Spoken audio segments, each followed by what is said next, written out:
Hello and welcome back. Welcome to job Adda. प्यारे बच्चों, मैं आपको बताऊं, साइंस का एक टॉपिक है एनर्जी। ये जो एनर्जी टॉपिक है ये हर किसी एग्जाम में पूछा जाता है। चाहे आप कर रहे हो तैयारी फॉरेस्टर की, आप कर रहे हो तैयारी सुपरवाइजर की, आप कर रहे हो तैयारी किसी जेकेएसएसबी के किसी भी एग्जाम की, आप कर रही हूं तैयारी एसएससी के किसी भी एग्जाम की, ये टॉपिक बड़ा जरूरी है। ये साइंस में आता है। तो आज मैं आपको ये टॉपिक पढ़ाऊंगा। इसके अलावा जो मेरी पूरी सीरीज हैं वो सारी चल रही हैं, वो भी आपको पढ़ाई जाएंगी। तो स्टार्ट करने से पहले मैं आपको एक शेर सुनाता हूं, मोहब्बत भरा। सुनते जाओ। मुंह जबानी ना बताता कि मोहब्बत क्या है। मुंह जबानी यानी कि सिर्फ कहता ना, मुंह जबानी न जताता कि मोहब्बत क्या है, मैं तुझे करके बताता कि मोहब्बत क्या है। मुंह जबानी न बताता कि मोहब्बत क्या है, मैं तुझे करके बताता कि मोहब्बत क्या है। और कैसे सीने से लगा लूं कि किसी और के हो तुम, कैसे सीने से लगा लूं कि किसी और के हो तुम, मेरे होते तो तुझे बताता कि मोहब्बत क्या है। मेरे होते तो तुझे बताता कि मोहब्बत क्या है। और खूब समझाता तुझे तेरी मिसालें देके, खूब समझाता तुझे तेरी मिसालें देके, काश तू पूछने आता कि मोहब्बत क्या है। हाय हाय हाय। ये था जी मोहब्बत भरा हुआ शेर आपके लिए। तो अब हम स्टार्ट करते हैं जी टॉपिक आज का। देखो, आप मोबाइल के सामने खड़े हो जाओ, यानी कि मेरा कहने का मतलब है मोबाइल के सामने आप बैठ जाओ। आप सिर्फ यहां पे क्या चल रहा है ये देखते जाओ। नोटबुक पे क्या लिखना है वो मैं आपको बताऊंगा। चलिए, नोटबुक ओपन करो, पेन डालो बीच में, मेरी बातें सुनो। सुनने से चीजें ज्यादा याद रहती हैं। फिर नोट्स कैसे बनाते हैं मैं आपको बताऊंगा। हेडिंग डालो, sources of energy.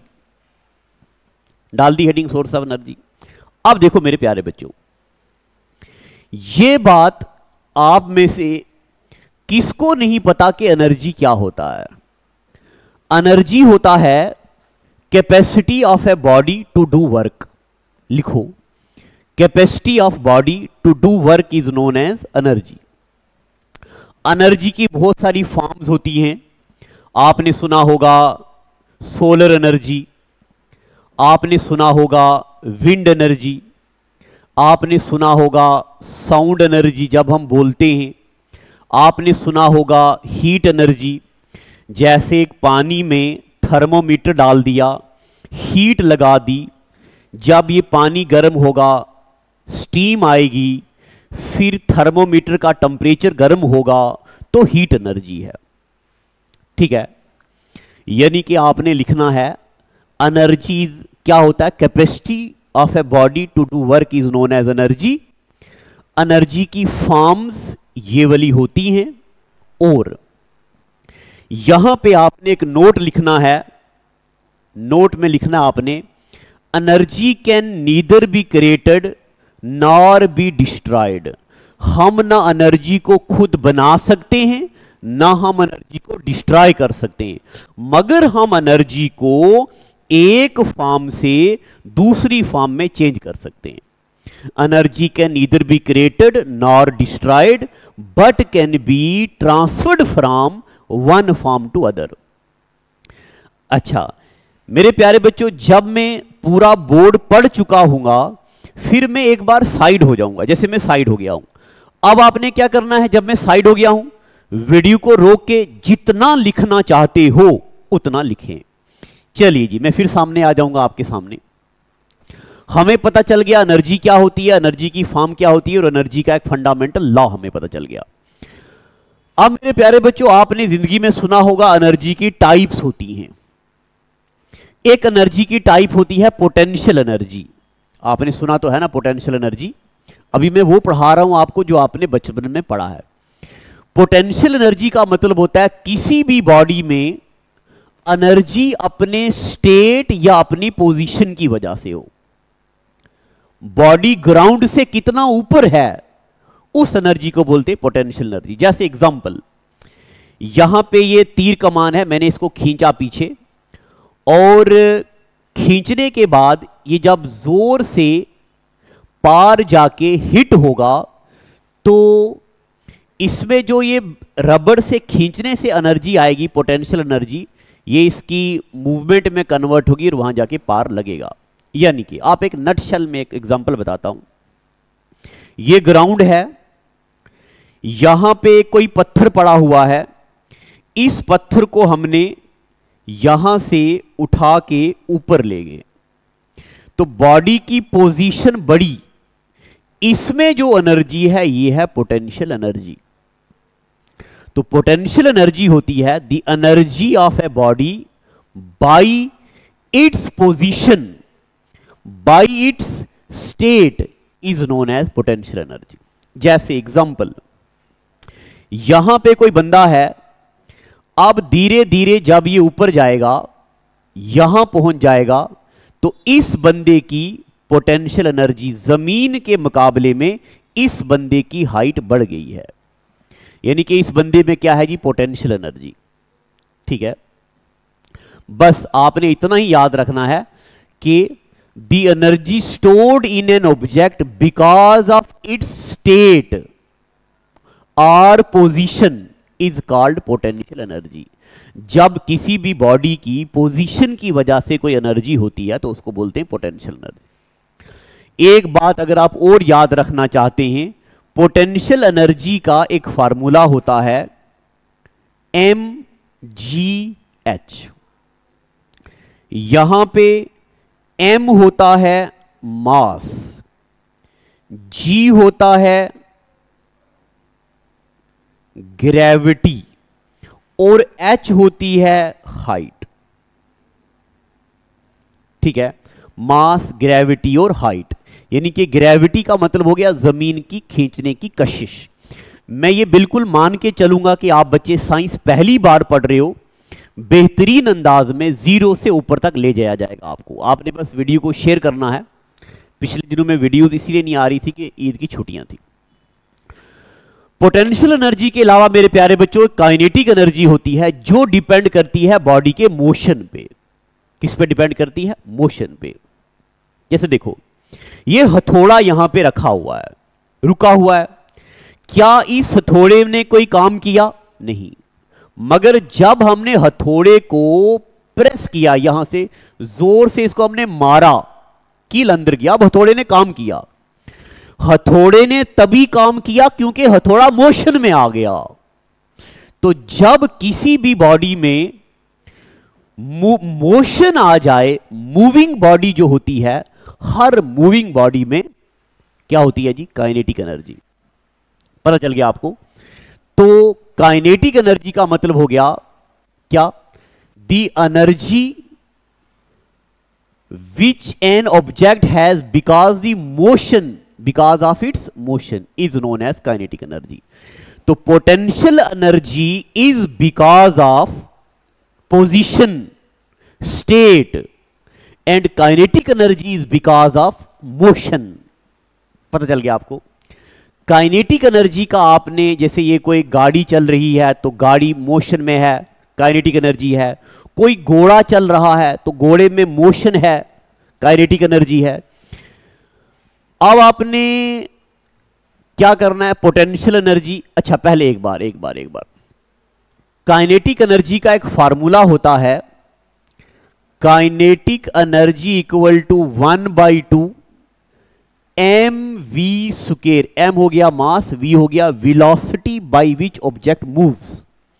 Kinetic energy का आपको फार्मूला पता चल गया और पोटेंशियल एनर्जी का भी आपको फार्मूला पता चल गया।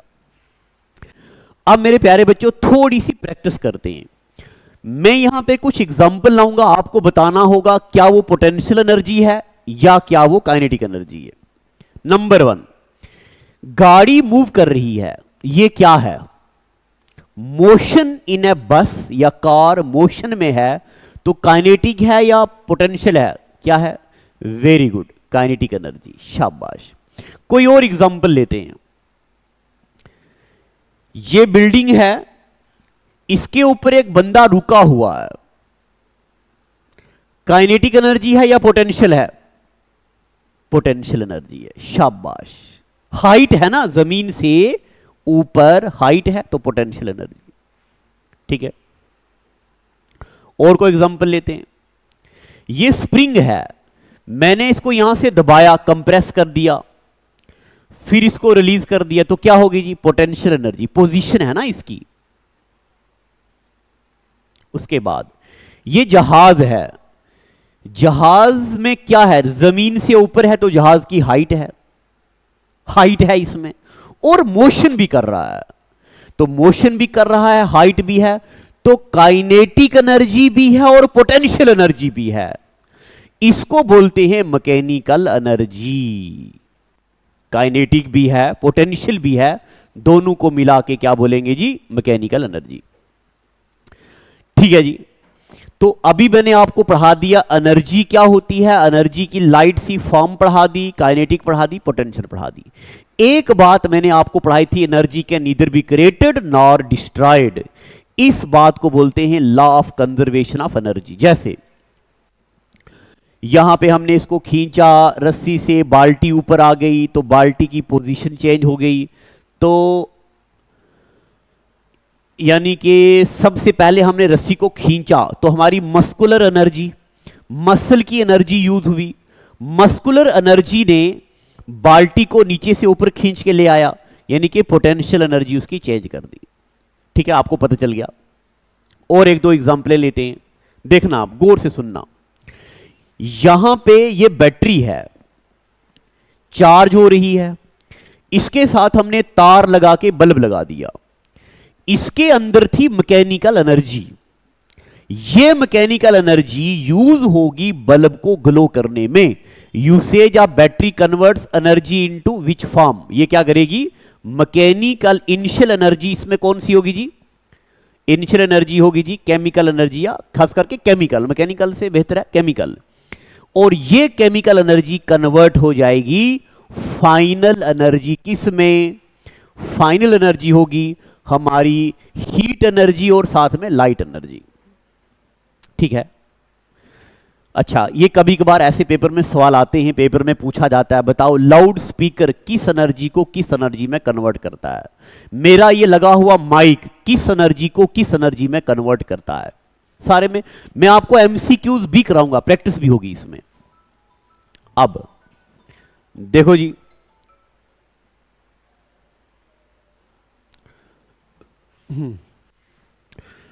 तो अच्छा ये मैंने आपको बता दिया, जब बैटरी चार्ज हो रही है तो इलेक्ट्रिकल एनर्जी उसमें आ रही है, केमिकल एनर्जी इसमें कन्वर्ट हो रही है। देखो जी, अभी तक मैंने आपको बिल्कुल वो चीजें बता दी जो हम में से हर बच्चे को एटलीस्ट आनी ही आनी चाहिए। ठीक है। एनर्जी क्या होता है, एनर्जी की फॉर्म। अब मैं सीधा आ गया हूं कॉम्पिटिटिव एग्जाम के लेवल पे। अभी तक मैं आपको पढ़ा रहा था एनर्जी होती क्या है, अब मैं आपको ले आया हूं कॉम्पिटिटिव एग्जाम के लेवल पे। एसएससी क्या पूछेगा, जेकेएसएसबी क्या पूछेगा, फॉरेस्टर क्या पूछेगा, पटवारी क्या पूछेगा, नायब तहसीलदार क्या पूछेगा, सब इंस्पेक्टर क्या पूछेगा। तो आपने अपनी कॉपी पे हेडिंग डालना है सोर्स ऑफ एनर्जी। और देखो ये लिखना नहीं है, अभी आपने लिखना नहीं है, सिर्फ सुनना है। देखना, मुझे बताओ जब मैं आपके घर आऊं, मैं आपके घर आ गया, क्या आप मुझे चाय पिलाओगे? आप बोलेंगे मास्टर जी बिल्कुल पिलाएंगे। आप मुझे बताओ वो चाय आप एलपीजी गैस में बनाओगे, स्टोव में बनाओगे, हीटर में बनाओगे, या वो चाय आप इसमें विंड एनर्जी में बनाओगे, सोलर एनर्जी में बनाओगे, टाइडल एनर्जी में बनाओगे? वो चाय आप किस में बनाओगे? किस एनर्जी को यूज करके? तो आपके पास बिल्कुल इजी आंसर होगा कि मास्टर जी या तो हम एलपीजी यूज करेंगे या हम बिजली का इस्तेमाल करेंगे, ज्यादातर यही करेंगे हम wind energy, geothermal, ocean energy से चाय बनाने वाले फिलहाल नहीं हैं। वो सोर्सेज ऑफ एनर्जी जो कन्वीनियंट हो, मेरी बात पे ध्यान रखना, वो सोर्सेज ऑफ एनर्जी जो कन्वीनियंट हो, आसान हो बनाना, इजी हो यूज करना, उनको बोलते हैं कन्वेंशनल। क्या बोलते हैं? Conventional source. और वो वाले सोर्स जो इजी ना हो, हर बंदा यूज ना करता हो, उसको बोलते हैं नॉन कन्वेंशनल। कन्वेंशनल मतलब इजी, नॉन कन्वेंशनल मतलब इजी यूज करना नहीं है। अब कन्वेंशनल का मतलब हो गया एलपीजी, कन्वेंशनल का मतलब हो गया कोल। आपको ये टेबल बनाने की जरूरत नहीं है, मैं अभी बताऊंगा आपको। मगर आपको ये बात पता है, एक बार हमारी जमीन से कोल खत्म हो गया, पेट्रोलियम खत्म हो गई, तब सदियां लग जाएंगी दोबारा से आने में। इसलिए मेरी बात को अपने दिमाग के अंदर लिख लो, दिल की सुर्ख दीवारों के ऊपर नोट कर लो। Conventional sources of energy are also known as non renewable. Conventional source of energy are also known as non renewable. They are not going to be renew very easily and non conventional, geothermal, solar energy are renewable. ये renew हो जाएंगी। ये table नहीं बनाना है। अब आप क्या करो, ये वाला टेबल बनाओ, क्योंकि मैं एक बार ये सारा लाता हूं। देखो देखो बच्चे लोगों, पहले आप मेरी कुछ बातें सुनिएगा, फिर ये लिखना है, मैं आपको टाइम दूंगा। अगर मैं बात करूं जेकेएसएसबी में, तो वो थोड़ा सा सोर्सेज ऑफ एनर्जी से और गहरी बातें पूछता है। क्या क्या? एनर्जी के सोर्सेज को हमने दो हिस्सों में डिवाइड कर दिया, कन्वेंशनल और नॉन कन्वेंशनल। कन्वेंशनल को क्लासिकल भी बोलते हैं, नॉन कन्वेंशनल को अल्टरनेट भी बोलते हैं। और कन्वेंशनल में नंबर 1 आएगी प्राइमरी, नंबर 2 आएगी सेकेंडरी। ये जेकेएसएसबी पूछता है। प्राइमरी का मतलब हमने डायरेक्टली यूज कर लिया, सेकेंडरी का मतलब हमने प्रोसेस किया फिर यूज किया। जैसे एग्जांपल, जब हम जमीन के अंदर से पेट्रोल निकालते हैं, क्या सीधा पेट्रोल निकाला और गाड़ी में भर दिया? नहीं ना, प्रोसेस की जाती है। प्रोसेस पढ़ाऊंगा। मगर हमने कोल निकाला, डायरेक्ट यूज कर लिया। तो वो सोर्स जो डायरेक्टली यूज किए जाते हैं उनको बोलते हैं प्राइमरी, और जो डायरेक्टली नहीं यूज किए जाते हैं उनको बोलते हैं सेकेंडरी। अब जो स्क्रीन पे लिखा हुआ है आप लिखो, conventional source of energy, non conventional source of energy. Conventional में प्राइमरी और सेकेंडरी। प्राइमरी में आएगा कोल, पीट, लिग्नाइट, एंथ्रासाइट और बिटमिनस, ये बताऊंगा आगे। अच्छा, सेकेंडरी में आएगा डीजल, पेट्रोल, कैरोसिन और न्यूक्लियर एनर्जी। और नॉन कन्वेंशनल में आएगा bio energy, solar energy, wind energy, tidal energy, solar power, tidal, ये सब लिख लो आप। इसमें से अभी ना आप फिलहाल एटॉमिक एनर्जी को मैं यहां से काट रहा हूं। अब मैं साइड हो जाता हूं आपकी स्क्रीन से, और यहां पे जो भी आपको स्क्रीन पे दिख रहा है इसको लिखो। 1 नंबर का सवाल तो यहीं से आता है। जब एमसीक्यूज कराऊंगा तब आपको प्रैक्टिस हो जाएगी और आपको आइडिया लग जाएगा कि पेपर में कैसे सवाल पूछे जाते हैं। ठीक है जी, चलिए जी, अब मैं बाकी की बातें अगले एपिसोड में आपको पढ़ाऊंगा। सबसे पहले मैं आपको पढ़ाऊंगा कन्वेंशनल सोर्स ऑफ एनर्जी। ठीक है, प्राइमरी क्या होता है, सेकेंडरी क्या होता है, ये सब कन्वेंशनल सोर्स ऑफ एनर्जी क्या होता है, अगले एपिसोड में पढ़ाऊंगा। ठीक है जी, आज का एपिसोड इतना ही रखते हैं। Thank you, God bless.